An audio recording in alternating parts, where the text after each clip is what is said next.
చిరంజీవి గారిది పేరు పెట్టుకున్నారు కదా మెకానిక్ అల్లుడు అన్నట్టుగా. ఆ టైప్‌లో అనుకుని వచ్చేసాను. ఫస్ట్ హాఫ్‌లో జస్ట్ ఎంటర్‌టైన్‌మెంట్ మాత్రమే. ఫస్ట్ హాఫ్ గురించి ఎక్కువ ఎక్స్‌పెక్ట్ చేయొద్దు. అది నేనైతే క్లారిటీగా చెప్తున్నా. హ్యాపీగా నవ్వుకుంటాం ఎంటర్‌టైన్‌మెంట్ ఉంటది. హర్ష ఉన్నాడు కదా! వైవా హర్ష అనే ఉన్నారుగా. ఉండడం వల్ల కొంచెం ఎంటర్‌టైన్‌మెంట్ అనిపిత్తది. సెకండ్ హాఫ్‌లో మంచి మెసేజ్ ఉంటది కాక. ఖచ్చితంగా ఫస్ట్ హాఫ్ గనుక మీరు ఓపిక పట్టి వెయిట్ చేసి నవ్వుతూ హ్యాపీగా కూర్చున్నారనుకో సెకండ్ హాఫ్‌లో ఆ ట్విస్ట్‌లు చూస్తుంటే క్లైమాక్స్ చూస్తే మైండ్ బ్లాక్ అవుతది.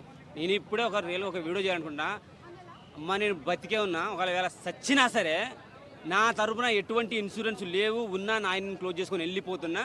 నా కోసం ఎవడు ఫోన్ చేసినా మీరు మా కొడుకు సచ్చిండు ఇన్సూరెన్సులు లేవేమిలే ఏమన్నా మొత్తం క్లోజ్ చేసుకొని పోయినట్ట ఎవరికో రాసిచ్చిండట మొత్తం ఆల్రెడీ వెళ్ళిపోయినాయంట అని ఇంటిమేషన్ ఇచ్చే పోతే అవసరమైతే ఒక వీడియో చేసి పెడతా మళ్ళీ చేసి ఇంకా సస్తా ఒక 10 రోజులు అనగా అంటే రేపు అయ్యారు డాక్టర్ చెప్తారు ఇంకా 2-3 రోజులు అని అప్పుడైనా ఒక వీడియో చేసి పెడతా నేను చచ్చినా నా పేరుని ఎటువంటి ఇన్సూరెన్సులు లేవు ఎవడైనా ఫోన్ చేసి మీకు ఇంత వస్తుంది మీరు ఇంత పంపించంటే పంపించద్దు వచ్చే పైసలు మీకు రాకున్నా సరే అడుక్కు తినైనా బతకండి కానీ ఇన్సూరెన్స్ల మీద ఆధారపడద్దు నా పేరు మీద వచ్చేటని చెప్పి క్లియర్గా వాళ్ళకి చెప్తా సో ఆ మెసేజ్ రావాలి అది తెలుసుకోవాలంటే ఖచ్చితంగా సినిమా చూడాలి భయ్య ఫస్ట్ హాఫ్ మాత్రం జస్ట్ నవ్వుకుంటారు హ్యాపీగా ఎంజాయ్ చేస్తారు సెకండ్ హాఫ్లో సెంటిమెంట్స్ ఫాదర్ చనిపోయే కొన్ని సన్నివేశాలు చూపిస్తారు అది ఇక వాళ్ళకే వస్తాయి వాళ్ళే చేయగలరు అందుకనే ఆర్టిస్టులనే చూడాలి మనం వాళ్ళు ఏదో కొన్ని చిన్న చేసారు కదా అని చెప్పేసి వాళ్ళని పనికిరాని చేసారు కదా అని చెప్పి మనం రోస్ట్ చేసుకుంటూ పోయినాం అనుకో తర్వాత వాడిచ్చే క్లైమాక్స్ అంటే వాడిచ్చే నెక్స్ట్ సినిమాకో మన మూతులు ముక్కులు అన్నీ మూసుకోవాల్సి వస్తుంది సో ఖచ్చితంగా ఒక్కబట్టి చూడండి ఎంటర్టైన్మెంట్ అవుతుంది ఫస్ట్ హాఫ్ సెకండ్ హాఫ్లో మొత్తం రచ్చ ఉంటుంది మంచి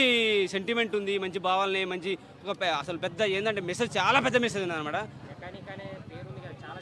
చాలా సినిమాలు ఉన్నది ఆ మెకానిక్ పనికి వస్తాడా రాడా అనుకున్నాను కానీ బీటెక్ ఫెయిల్ అయిన ఒక మెకానిక్ ఇంజనీరు ఎంతవరకు తీసుకెళ్ళాడు సినిమాని తన భుజస్కంధాలపై మోసుకుంటే ఏ రేంజ్లో తీసుకెళ్ళగలడో విశ్వక్సేను ఖచ్చితంగా నిరూపించిండు నేను సినిమా ఫ్లాప్ అయితే అంటే మూసుకొని కూర్చుంటా నేను సినిమాలు తీయను బట్టలు ఇప్పుకొని తిరుగుతాను కదా కాగా నువ్వు బట్టలు ఇప్పుకొని తిరిగినా సరే అది సెన్సేషన్ అవుతుంది నెక్స్ట్ టైం అయితే నువ్వే రాసుకో నువ్వే చేసుకో నువ్వే డైరెక్షన్ కూడా నువ్వే చేసుకో డైరెక్షన్ వేరే వాళ్ళకి అప్పచెప్పదు బీజం కూడా బాగా అనిపిస్తుంది సెకండ్ హాఫ్లో మస్తు సునీల్ అన్న అయితే అసలు ఒక పుష్ప టైప్లో చూపించారు కానీ ఎండింగ్లో ఏ టైప్లో ఎంటర్టైన్మెంట్ అవుతుందో ఆ టైప్లో ఎంటర్టైన్మెంట్ అవుతుంది ఫుల్ ఎంటర్టైన్మెంట్ ఉంది భయ్య ఎంటర్టైన్మెంట్ విత్ ఎమోషను అండ్ మంచి మెసేజ్ ఉంది ఖచ్చితంగా సెకండ్ హాఫ్